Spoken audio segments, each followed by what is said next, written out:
Hello, everyone, and welcome back to another fantastic episode of Captain Patriotic. How's everybody doing? I know it's been a little while. So, today I want to continue our history of U.S. involvement in the Vietnam War.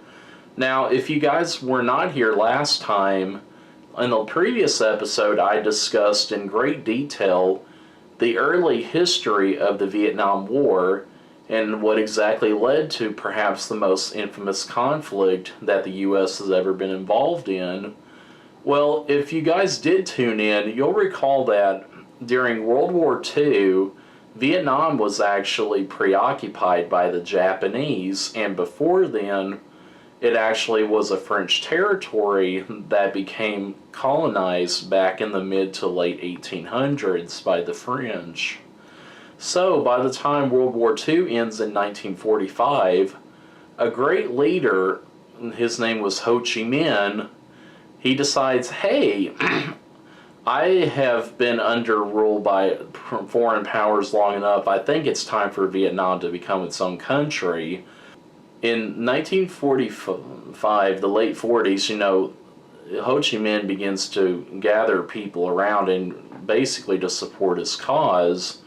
Well, tensions started to grow throughout the country. However, the United States began to back South Vietnam in all their doings and everything else. Well, it wasn't until the 1950s that Ho Chi Minh decides that he ultimately does want to take over Vietnam for himself, which leads ultimately to the division of Vietnam into North and South Vietnam about 1953 or 1954.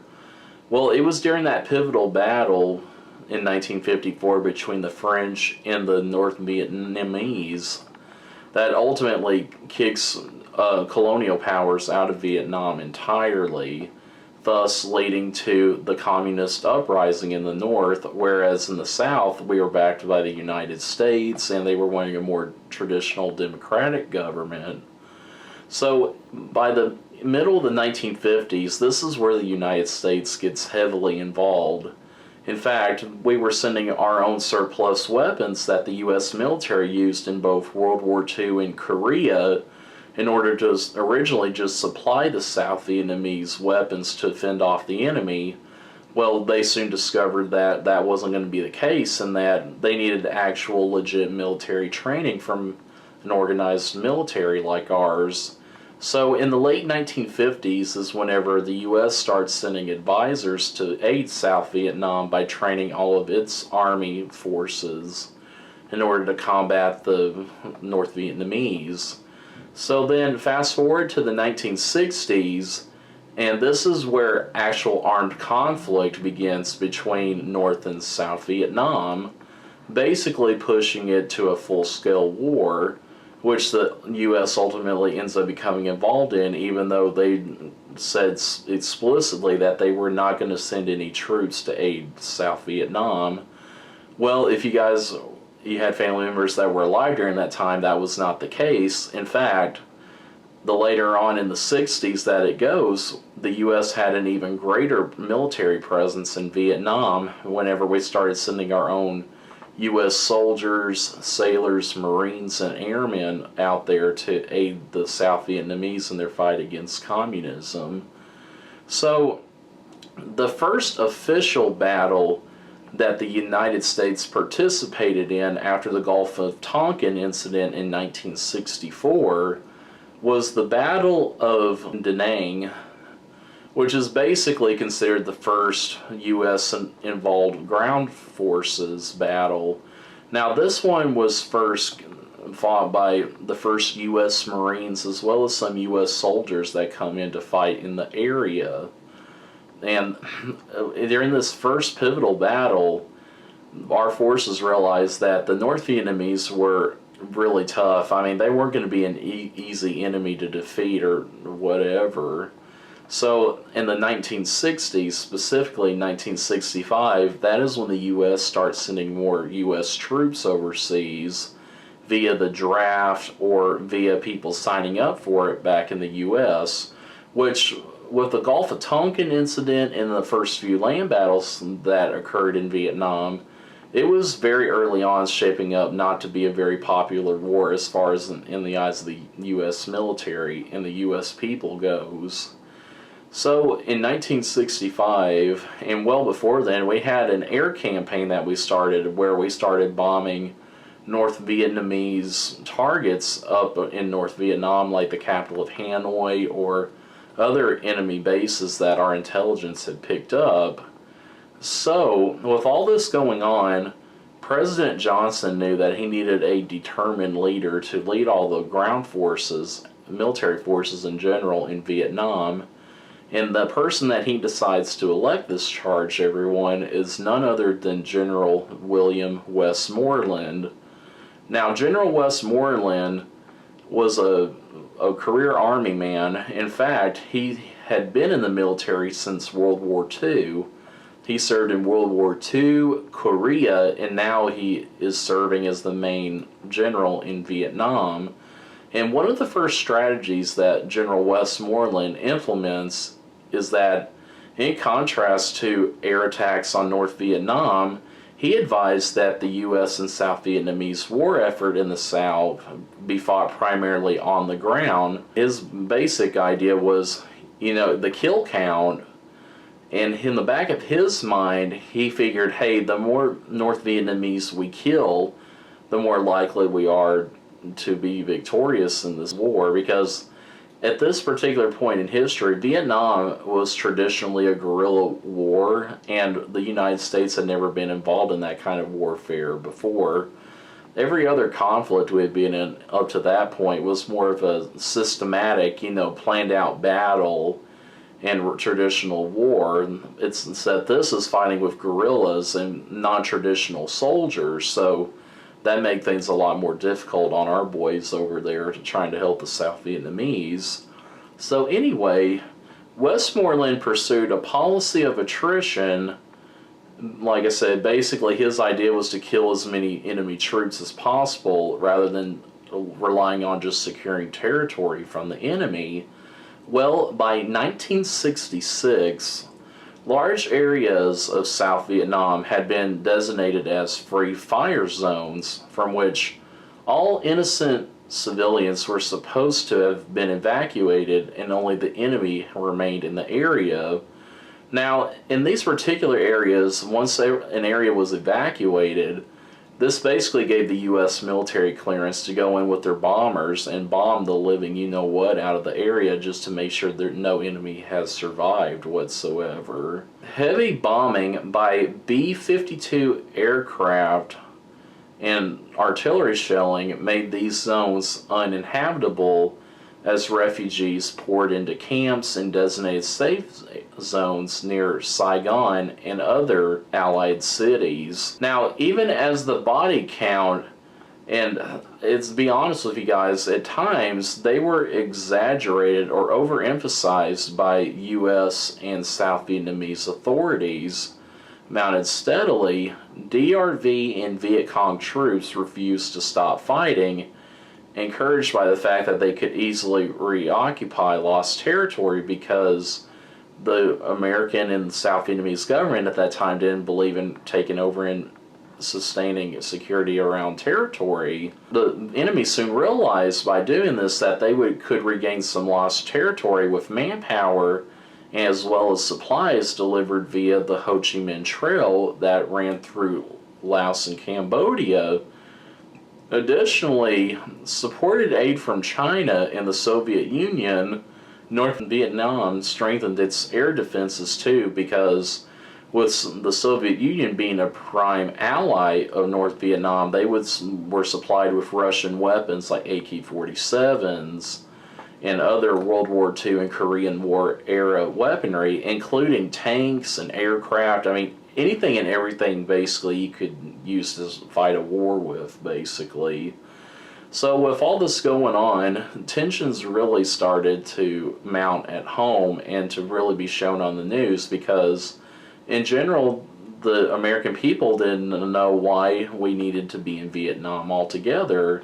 In fact, a lot of people really protested the war, In fact, by November of 1967, the number of U.S. troops in Vietnam was approaching 500,000 soldiers, Marines, sailors, and airmen, and U.S. casualties had reached a little over 15,000 men killed and about 110,000 people wounded. As the war stretched on, some soldiers came to mistrust the government's reasons for keeping them there, as well as Washington's repeated claims that the war was going to be won.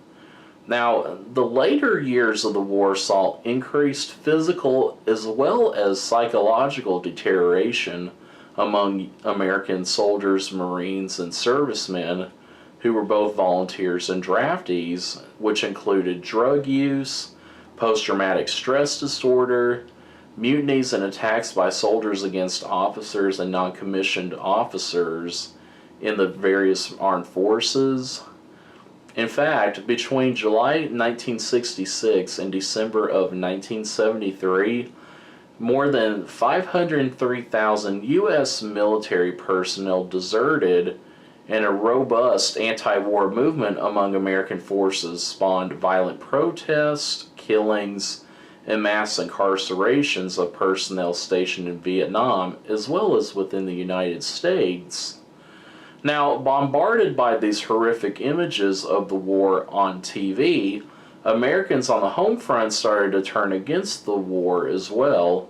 In fact, in October of 1967, some 35,000 demonstrators staged a massive Vietnam War protest outside the Pentagon. Now, opponents of the war argued that civilians, not enemy combatants, were the primary victims, and the U.S. was supporting a corrupt dictatorship in Saigon. So, by the end of 1967, Hanoi's communist leadership was growing impatient as well and sought to strike a decisive blow aimed at forcing the bitter supplied United States to give up hopes of success. Well, guys, that day comes in January of 1968. And it was on January 31st, 1968, that some 70,000 Viet Cong forces under General Val Nugent Gayop launched the Tet Offensive, which was named for the Lunar New Year, which was basically a coordinated series of fierce attacks on more than 100 cities and towns in South Vietnam. That's all pretty significant. I mean, you have a bunch of little attacks on all these cities all around you in the South. I mean, it was very overwhelming, to say the least. I mean, U.S. and ARVN forces couldn't get the manpower out to repel all these fights all over South Vietnam. Now, there were two key battles that took place during the early spring 1968 Tet Offensive. And those two battles, my friends, is the Battle of Hue City, which I know some of you probably have heard of, as well as the Battle of Khe Sanh. Now, both of these battles took place during the early months of 1968, and they're both significant in their own ways as far as the outcome of the war in Vietnam, and as well as what role it played in the Tet Offensive altogether. Now, the first battle, the Battle of Hue, which took place between January 31st and March 2nd, 1968, Hue is actually, at that time, considered the old capital of the whole province of Vietnam. And because it was an old capital, there was so many sacred buildings in it to where the U.S. military, when they first were engaged in the battle, were banned from bombarding the city whatsoever because they didn't want to ruin all the statues, the buildings, all the sacred grounds that was in that holy city at the time.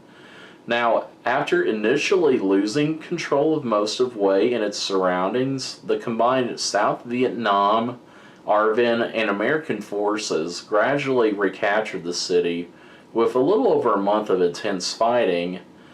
Now, this particular battle is considered to be one of the longest and bloodiest battles of the whole entire Vietnam War, and the battle negatively impacted the American public's perception of the war, Now, this was also the first time that U.S. Army and Marine Corps forces ever in the history of the U.S. participated in urban warfare, because it was a very intense battle and our forces didn't have any idea where the enemy was whatsoever. So the only way to make sure that they weren't going to be counterattacked and everything was to basically to sweep every house, every room, and every building of that city to make sure no communist forces were out there to try to kill our boys. And they did this every building block by block, and by doing so we slowly recaptured away from the North Vietnamese people.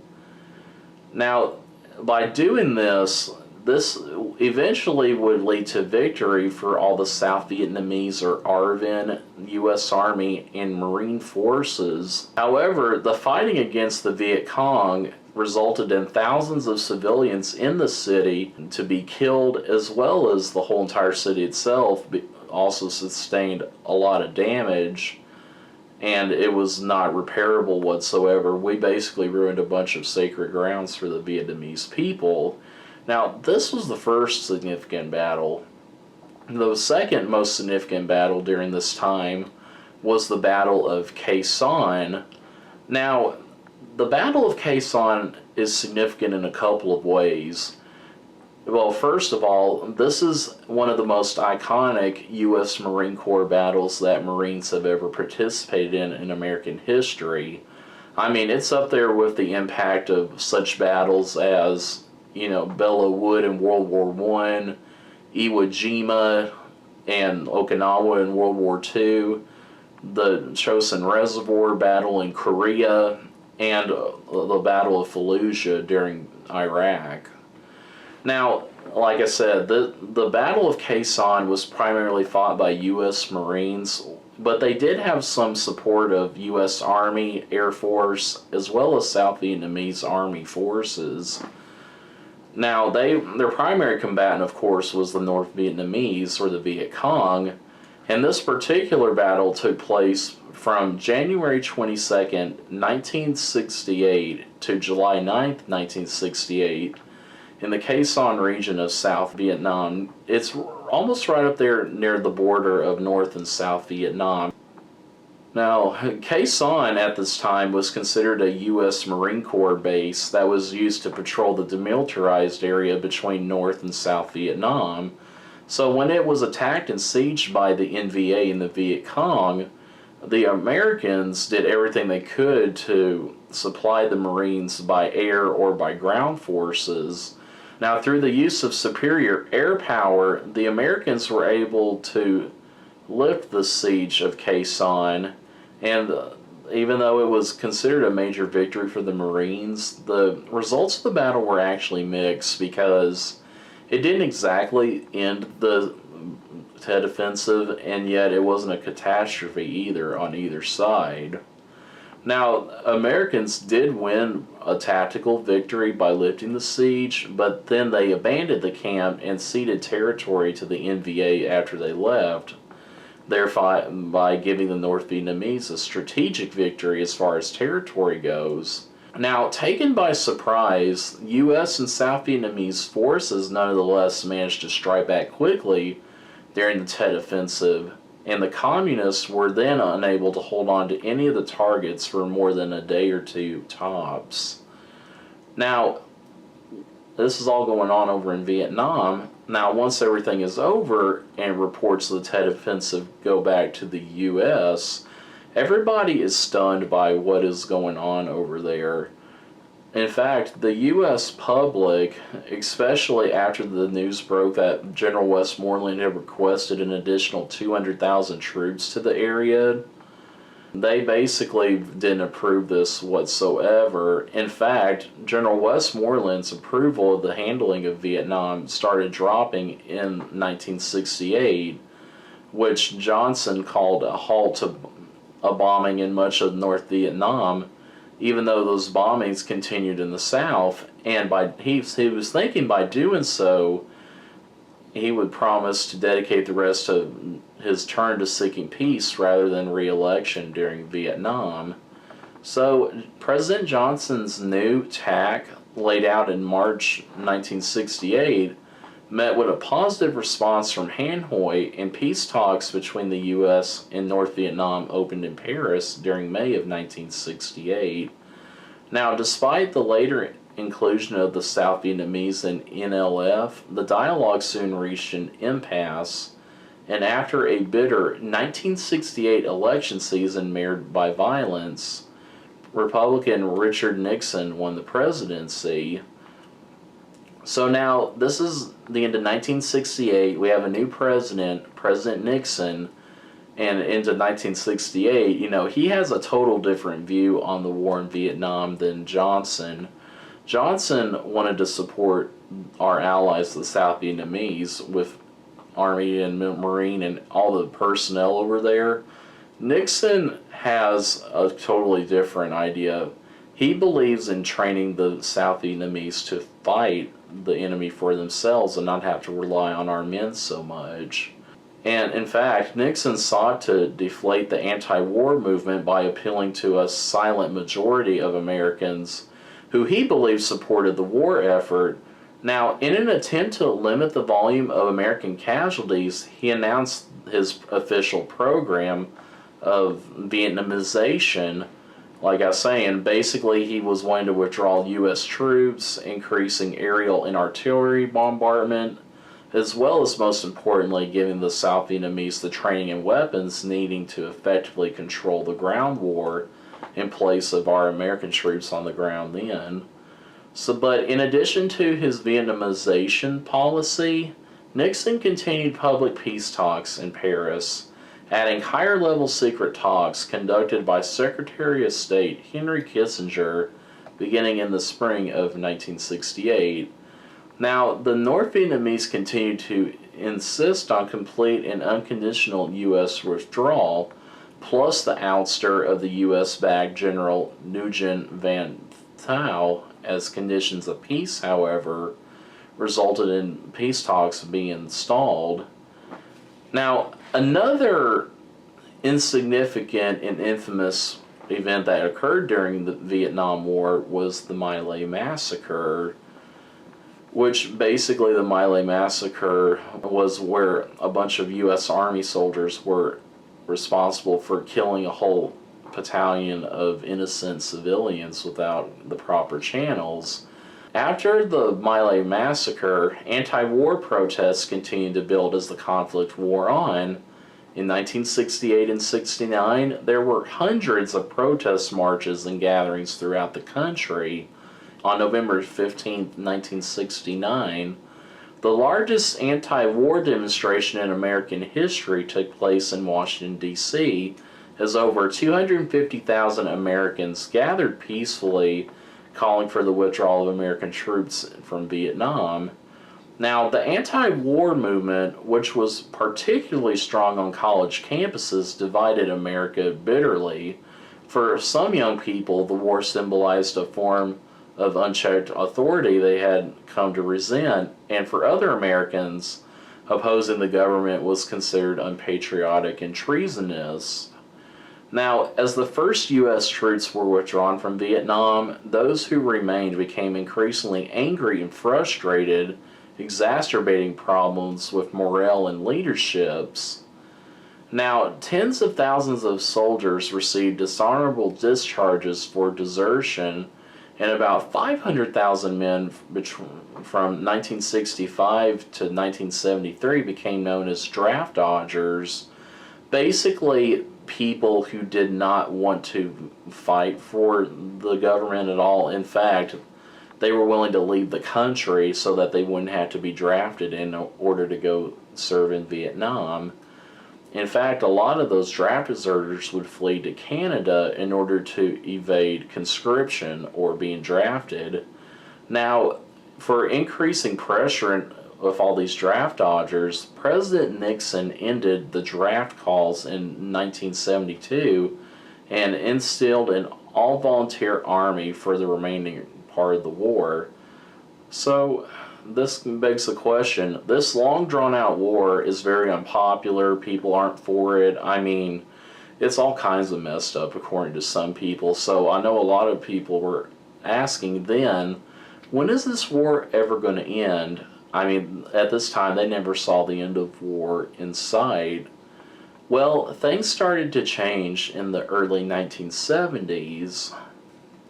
In January 1973, the U.S. and North Vietnam concluded a final peace agreement which ended open hostilities between the two nations. However, after that agreement, war between both sides continued. That is until April 30th, 1975, whenever North Vietnamese forces captured Saigon and renaming it Ho Chi Minh City. For more than 2 decades of violent conflict had inflicted a devastating toll on Vietnam's population. After years of warfare, there's an estimated count that 2 million Vietnamese were killed, while another 3 million were wounded, and another 12 million became refugees. The warfare had demolished the country's infrastructure and economy, and reconstruction proceeded slowly. In 1976, Vietnam was unified as the Socialist Republic of Vietnam, though sporadic violence continued over the next 15 years. Including armed conflicts in China and Cambodia. Now, under a broad free market policy put in place in 1986, the economy began to improve, boosted by oil export revenues and an influx of foreign capital. Now, trade and diplomatic relations between Vietnam and the U.S. resumed in the 1990s. Now, in the U.S., the effects of the Vietnam War would linger long after the last troops returned home in 1973. The nation spent more than $120 billion on the conflict between 1965 and 1973. This massive spending led to widespread inflation, exacerbated by a worldwide oil crisis in 1973, as well as skyrocketing fuel prices. Now, psychologically, things were much worse. I mean, yeah, all this was going on, but psychologically, it really messed up a lot of people. The war had pierced the myth of the American invincibility and had bitterly divided the nation.